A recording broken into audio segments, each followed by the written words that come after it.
बिस्मिल्लाहिर्रहमानिर्रहीम। अस्सलामुअलैकुम। मकतब टीवी देखने वालों को राव कमर रिजवान नई वीडियो में खुशामदीद कहता है। दोस्तों, आज की वीडियो में जो वाकया हम आपके लिए लाए हैं इंतहाई अफसोसनाक और इबरतनाक वाकया है और ऐसे नौजवान का वाकया है कि जिसने मदीना के एक कब्रिस्तान में मुर्दा लड़की के साथ जना कर डाला और इस भयानक गुनाह का इर्तकाब करने के बाद उस नौजवान के साथ क्या हुआ ये सब आपको हम बताएंगे। इस कहानी में हर इंसान के लिए एक अहम सबक और पैगाम भी मौजूद है, लिहाजा वीडियो को आखिर तक लाजमी देखिएगा। और अगर आपने अभी तक हमारा चैनल मकतब टीवी सब्सक्राइब नहीं किया तो अभी सब्सक्राइब कर लें, साथ में लगे बेल आइकॉन को भी जरूर प्रेस कीजिएगा ताकि लेटेस्ट अपलोड होने वाली हमारी वीडियोस का नोटिफिकेशन आपको बर वक्त मिलता रहे। वीडियो को लाइक करें, शेयर करें अपने दोस्तों के साथ और कमेंट सेक्शन में अपनी राय का इजहार जरूर कीजिएगा। दोस्तों, चलिए आगाज करते हैं अपने आज के वाक़े का। कहते हैं कि सईदना उमर रज़ियल्लाहु ताला अन्हो एक मर्तबा मस्जिद नबवी में गए।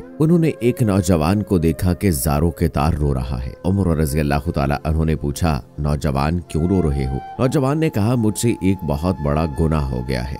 अब मुझे डर है कि मेरा गुनाह माफ होगा कि नहीं, मैं इसलिए रो रहा हूँ। हजरत उमर रज़ियल्लाहु ताला अन्हो ने फरमाया, कोई बात नहीं, मेरे साथ चलो, मैं नबी पाक सल्लल्लाहु अलैहि वसल्लम की खिदमत में अर्ज करता हूँ, वो आपके लिए शफात करेंगे और गुनाह माफ हो जाएगा। चुनाचे वो नौजवान हजरत मोहम्मद सल्लल्लाहु अलैहि वसल्लम की खिदमत में रोता हुआ आया। हजरत मोहम्मद सल्लल्लाहु अलैहि वसल्लम ने उसको रोता हुआ देखा तो फरमाया, तुमसे कौन सा गुनाह हुआ है? उसने अर्ज किया, मैं क्यों ना रोऊं, हालांकि मैंने ऐसे ऐसे गुनाह अंजाम दिए हैं कि अल्लाह ताला उनमें से बाज की वजह से मुझे जहन्नुम में भेज सकता है। मैं तो ये मानता हूँ कि मुझे मेरे गुनाहों के बदले दर्दनाक अजाब दिया जाए और अल्लाह ताला मुझे बिल्कुल माफ नहीं कर सकता। नबी करीम सल्लल्लाहु अलैहि वसल्लम ने फरमाया, क्या तूने खुदा के साथ शिर्क किया है? उसने कहा, नहीं, मैं शिर्क से पनाह चाहता हूँ। हजरत सल्लल्लाहु अलैहि वसल्लम ने फरमाया, क्या किसी नफ्से मोहतरमा का कत्ल किया है? उसने कहा, नहीं। आप सल्लल्लाहु अलैहि वसल्लम ने फरमाया, अल्लाह ताला तेरे गुनाहों को बख्श देगा, अगरचे बड़े बड़े पहाड़ों के बराबर ही क्यों ना हो। उसने कहा, मेरे गुनाह बड़े बड़े पहाड़ों से भी बड़े हैं। उस वक्त नबी करीम सल्लल्लाहु अलैहि वसल्लम ने फरमाया, अल्लाह ताला तेरे गुनाहों को जरूर बख्श देगा, चाहे वो सातों जमीनों, दरियाओं, दरख्तों, ज़रात और जमीन में दूसरी मौजूद चीजों के बराबर ही क्यों ना हो। बेशक तेरे गुनाह काबिल बख्शिश हैं, अगरचे आसमान, सितारों और अर्शो कुर्सी के बराबर ही क्यों ना हो। उसने अर्ज किया, मेरे गुनाह इन तमाम चीजों से भी बड़े हैं। नबी अकरम सल्लल्लाहु अलैहि वसल्लम ने गैज़ के आलम में उसे देखा और फरमाया, ऐ जवान, तेरे ऊपर अफसोस है, क्या तेरे गुनाह ज्यादा बड़े हैं या तेरा खुदा?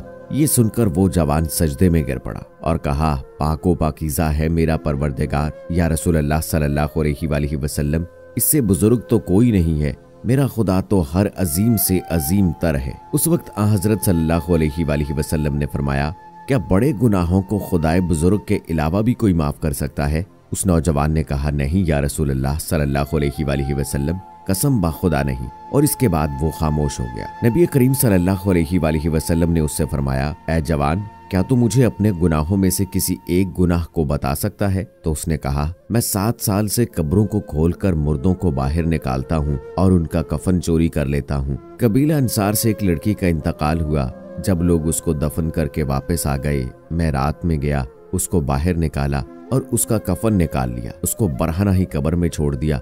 जब मैं वापस लौट रहा था, शैतान ने मुझे वरगलाया और उसके लिए मेरी शहवत को उभारा।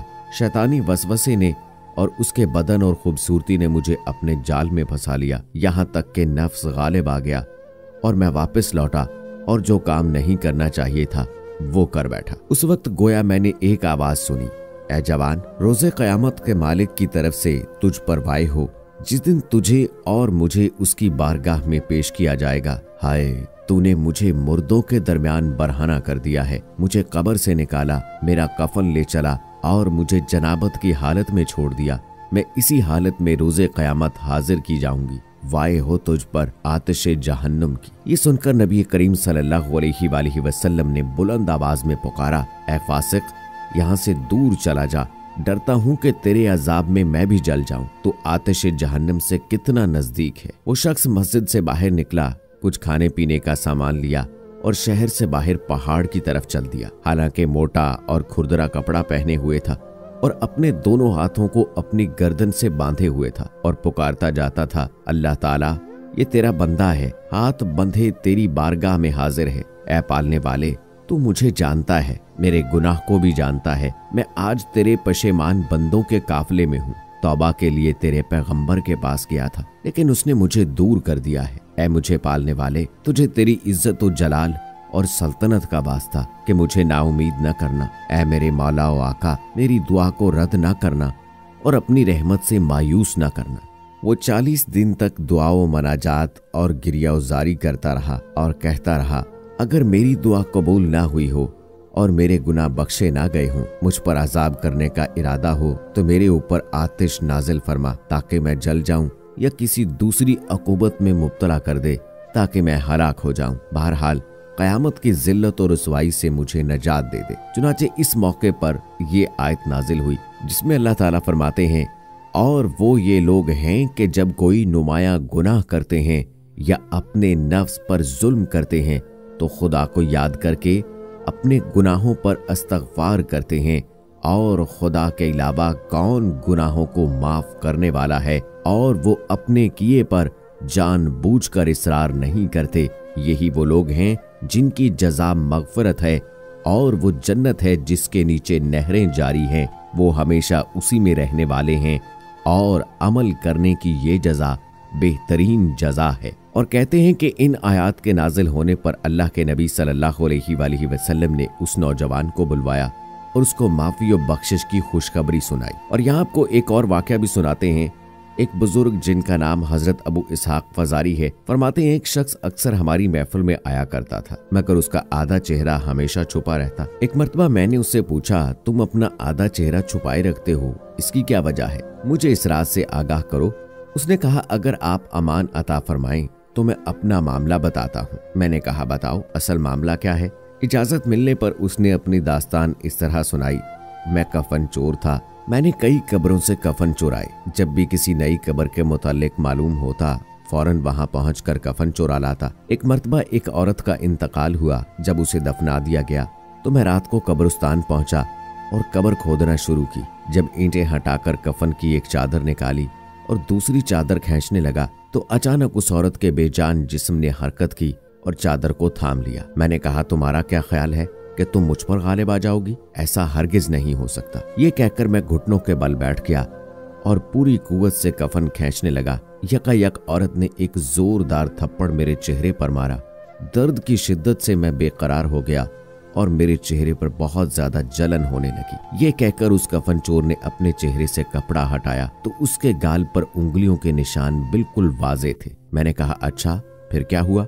कहा, फिर मैंने चादर वापस उस औरत पर डाल दी और जल्दी जल्दी कब्र पर मट्टी डालकर बराबर कर दिया और पुख्ता इरादा किया कि जब तक जिंदा रहूंगा कभी भी कफन नहीं चुराऊंगा। अल्लाह मेरे साबका गुनाह को माफ फरमाए और मुझे तौबा पर इस्तकामत अता फरमाए। हजरत अबू इसहाक फजारी फरमाते हैं, उस कफन चोर का सारा वाकया लिखकर मैंने हजरत इमाम औजी की तरफ रवाना किया। उन्होंने ये जवाब लिखकर भेजा, तेरा भला हो इससे पूछ, जो मुसलमान किबला रू दफनाए गए, क्या सबके चेहरे किबला सिमत ही थे या किबले से फिर चुके थे? मैंने कफन चोर से जब ये सवाल किया तो उसने कहा, मैंने जिन लोगों के कफन चुराए उनमें से अक्सर के चेहरे किबले से फिर चुके थे। हजरत फरमाते हैं, मैंने ये बात लिखकर इमाम उजी की खिदमत में भेजी तो उन्होंने जवाबन ये तहरीर भिजवाई, जिन लोगों के चेहरे किबले से फिर चुके थे उनका खात्मा सुन्नत पर नहीं हुआ। अल्लाह अज़्ज़ा वजल हमें अपनी हिफ्ज़ व अमान में रखे, हमारा खात्मा हजूर सल्लल्लाहु अलैहि वसल्लम की सुन्नत पर फरमाए। आमीन सुम्मा आमीन। दोस्तों, कमेंट सेक्शन में आमीन लिखकर आप भी हमारी दुआ का हिस्सा बन जाइए और मुझे अगली वीडियो तक इजाजत दीजिए। फी अमानिल्लाह।